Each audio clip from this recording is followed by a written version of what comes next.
Jumbo, bonjour, bienvenue sur la chaîne de Maman les copines, Maman Africa et Maman Africa, je vous aime. Bonjour, Jumbo et bienvenue sur la chaîne de Maman Africa. J'espère que vous allez tous très bien. Moi je vais super bien, je suis très contente de partager avec vous ces petits moments. Mes enfants sont tranquilles, j'ai fini de faire à manger, voilà. C'est les moments des papotages. J'ai 5 conseils à vous donner par rapport à la vie des femmes, à la vie de maman ou à la vie tout simplement des mamans au foyer. Si tu es intéressé, tu regardes jusqu'à la fin parce que tu vas sortir d'ici avec quelque chose pour toi qui est très important. Si c'est la première fois que tu arrives ici sur notre chaîne, tu es la bienvenue dans la team. Ici, c'est toujours dans la joie et la bonne humeur. On partage. Et toi aussi, tu as le droit de mettre en commentaire ce que tu penses, ce qui est tellement bien. Moi, je vous passe là mes conseils et toi, en commentaire, tu me donnes un plus. C'est comme ça qu'on va s'aider à grandir tous ensemble. Après la vidéo que j'ai faite l'autre fois, j'ai reçu des messages. Il y a beaucoup de mamans ici dehors qui sont de mères au foyer, et qui souffrent de cette vie des mères au foyer, qui dépriment et tout. Je me suis dit, pourquoi pas vous partager mon expérience, des conseils par rapport à ce que moi j'ai pu vivre pendant mes 7 années de maman au foyer, que je suis encore mère au foyer, hein. Donc, je peux encore vous apporter quelque chose. Les premiers conseils que je peux dire à une maman au foyer ou à une maman qui se sent vraiment déprimée, fatiguée, elle n'en peut plus, elle veut passer à autre chose, donc tu sens que voilà, ça tire des deux côtés. Les premiers conseils que je peux te dire là et tout de suite, si tu es là et tu commences un peu à te sentir déprimé, c'est de sortir. Lève-toi maintenant et sors de chez toi, va dehors et prends de l'air. Tu vas te dire que tu n'as pas de jardin, tu vas juste dehors, prends de l'air. Si tu viens d'arriver dans ton quartier, tu ne connais personne et tu te dis, ah, comment je vais aller dehors, je ne connais pas, j'ai pas de copine, j'ai pas d'amis, je connais personne. Va juste à l'extérieur, promène-toi dans la rue de ton quartier, même si tu ne connais personne. C'est bien, c'est comme ça que tu vas rencontrer peut-être d'autres mamans qui baladent leurs enfants. Tu n'as pas d'enfants peut-être, mais c'est pas grave. Va juste prendre de l'air, tu vas rencontrer des personnes ou pas. Mais au moins tu auras aéré ta tête. Et ça te fera du bien.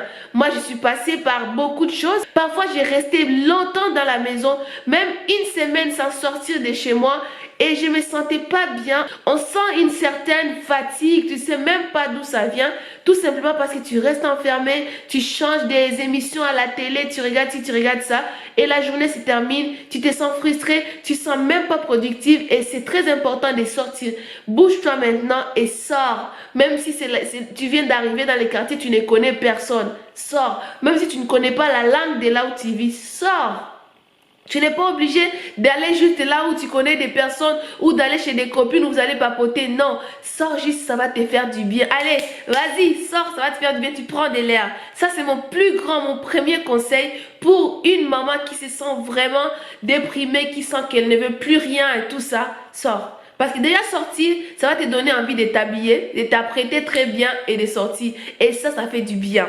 Le deuxième conseil que je peux te donner, c'est que tu puisses créer ta propre routine à toi. Cette routine que tu vas créer, peut-être que ça ne sera pas tous les jours la même chose. Mais cette routine, ça t'aidera. À chaque fois, tu pourras l'adapter à ce que tu veux faire ou par rapport à ce que tu veux réellement. Si tu n'as pas une routine, tu vas commencer à te réveiller le matin et te retrouver le soir, tu es encore en pyjama parce que tu as pris par-ci, tu as pris par-là et tu ne sais pas ce que tu vas faire. Tu vas tourner à rond, tu vas te sentir vraiment dans ta maison, tu n'arrives même plus à te retrouver parce que tu n'as pas une routine, tu t'es réveillé, tu ne sais pas ce que tu vas faire ou par où commencer. Peut-être que ta vie de maman au foyer, c'est une nouveauté pour toi. Tu étais habitué à sortir, tu étais habitué à rencontrer des copines ou des amis, mais là, tu te retrouves, poum, 4 murs. Peut-être que tu n'as pas encore d'enfants. Si tu as des enfants, tu peux te dire, je vais m'occuper des enfants. Même ça demande une routine.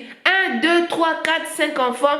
Ça peut être compliqué si tu n'as pas une routine, si tu n'arrives pas à t'organiser. Crée ta propre routine, c'est très important pour toi, même pour ton propre bien-être. Et c'est là qu'on va partir au troisième conseil. Le troisième conseil, et ça concerne que ce soit les mamans au foyer, même si les mamans qui travaillent. Le troisième conseil, ça concerne les écrans, les téléphones. Ça m'a fait perdre beaucoup de temps, d'énergie, la productivité. Si vous voulez vous sentir bien, ne pas vous sentir déprimé, ne pas vous sentir inutile à la fin de la journée, à la fin du mois ou à la fin de la semaine, évitez de prendre votre téléphone dès le réveil. Quand le réveil sonne, coupez votre réveil et commencez tout de suite à faire les choses que vous avez mis dans votre routine. Après, vous pouvez passer sur votre téléphone, mais au moins, vous aurez déjà fait quelque chose pour vous, pour votre famille et pour votre propre bien-être. Vous savez pourquoi? Quand on est maman ou quand on est maman au foyer, on est à la maison. Et quand on arrive le soir, on n'a rien fait comme ménage de ta maison, ou tu n'as pas fait à manger pour tes enfants, tu t'es pas occupé de tes enfants. Même si personne ne te l'a dit, toi-même dans ton cœur, tu ne te sens pas bien. Si vraiment tu veux vraiment vivre ton rôle de maman ou de maman au foyer. Donc, évitez de prendre vos téléphones dès le réveil. Sinon, vous allez perdre beaucoup de temps. Vous allez vous retrouver à 11 h, l'heure d'aller récupérer vos enfants si vous en avez qui sont à l'école déjà. Vous n'avez rien fait. Vous n'avez même pas encore fait à manger. Moi qui vous parle, je vous parle avec expérience. Ça m'est déjà arrivé tout ce que je vous dis ici.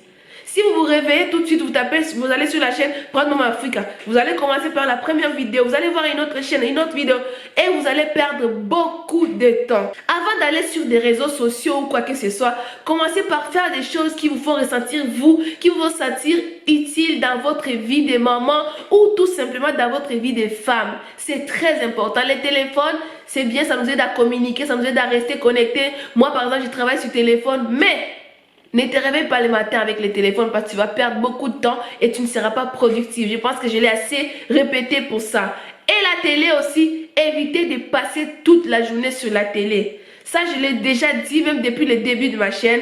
Moi, j'en ai beaucoup souffert.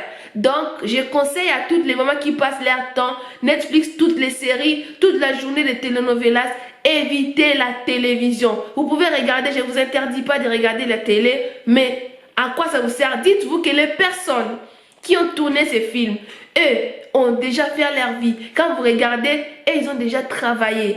Et toi, qu'est-ce que tu as fait pour ta propre vie? En regardant les films, tu te demandes, j'ai passé combien d'heures devant ma télé? Qu'est-ce que ça produit? Qu'est-ce que ça fait pour ma propre vie? Parce que ce sont des genres de choses qui font à ce qu'à un moment, on se sent déprimé parce qu'on n'a rien fait de notre journée, on n'a rien fait de ce qu'on avait comme travail.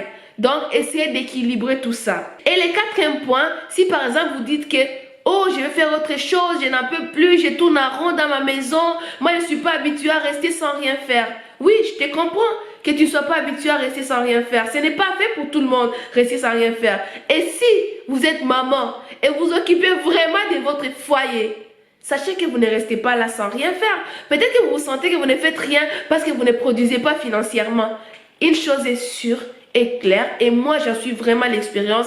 Étant maman à la maison, vous avez beaucoup d'activités, beaucoup de choses, de travail que vous pouvez faire depuis chez vous à la maison. Il vous suffit tout simplement de trouver quelque chose qui vous correspond, quelque chose qui vous va et une entreprise qui vous fait confiance et les personnes avec lesquelles vous travaillez que vous sentez que ça vous inspire.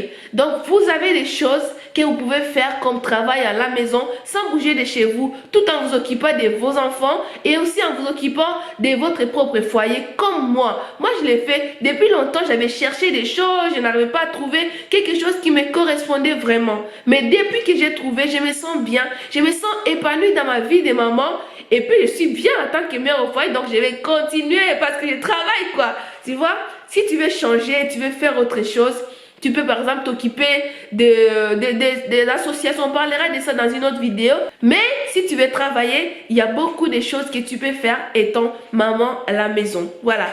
Je te comprends, ne te sens pas vraiment coupable si tu sens que tu n'arrives pas à rester chez toi. Il y a beaucoup de personnes qui n'y arrivent pas. Il y a beaucoup de personnes. Même moi, j'ai fait le choix de devenir mère au foyer et ça me fait du bien d'être maman au foyer. Mais on a toujours parfois envie de faire des choses, tu vois. D'ajouter quelque chose de la sauce pour qu'on ne soit pas toujours ménage, couche et tout ça. On a envie d'échanger avec des gens, on a envie de partager. D'où j'ai fait mes vidéos avec vous, ça me permet d'échanger avec vous, de papoter. Et maintenant, depuis un moment, j'organise des coachings personnalisés pour la peau et bien-être.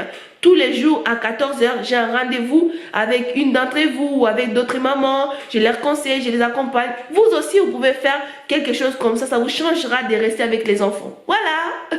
Et le cinquième point, comme tous les cinquièmes points que je vous donne toujours, accordez-vous un moment de prière. Sachez prendre du temps pour prier pour votre foyer, pour vos enfants. Demandez à Dieu de vous donner la force de bien vivre votre rôle de maman, de vous accompagner dans l'éducation de vos enfants, de vous aider quand vous vous sentez dans des moments les plus bas, à tenir et aussi à avancer. Vous savez, on est maman. Parfois, on a nos enfants, on a notre mari, être là pour essayer de gérer, de prendre la maison. Et parfois, on peut avoir aussi notre famille qui nous appelle, tes parents, tes soeurs t'appellent, je sais pas, toute la famille t'appelle et parfois tu peux te dire, je vais tenir où, je vais prendre par où. Mais sans Dieu dans ta vie, sans cette force divine, sans la puissance du Saint-Esprit, tu vas tomber. Donc, appelle le Seigneur dans ta vie. Prends au moins un petit moment, même une petite minute par jour pour dire merci Seigneur, je t'appelle dans ma vie, viens m'aider Seigneur. Je sais que c'est difficile, mais je sais qu'avec toi Seigneur, tout est possible et je vais y arriver. Je vais arriver, je vais bien vivre ces rôles parce que tu m'as mis là, tu m'as donné les enfants, tu m'as donné les foyers et moi, je te donne tout. Aide-moi, Seigneur, à bien vivre mon rôle de maman, à bien éduquer mes enfants, à leur apporter l'amour, la joie, à apporter à mon mari l'aide nécessaire parce que je suis là pour l'épauler, je suis là pour lui donner de la force et pour donner de la force à ma famille. Voilà le 5e point. Trouvez ces petits moments pour dire ça à ton Dieu parce que c'est très important d'investir. Et si vous n'êtes pas croyant, trouvez un moment pour la méditation, pour vous rendre compte de ce qui se passe réellement dans votre cocon, dans votre vie. C'est très important. Merci beaucoup de regarder la vidéo jusqu'à la fin.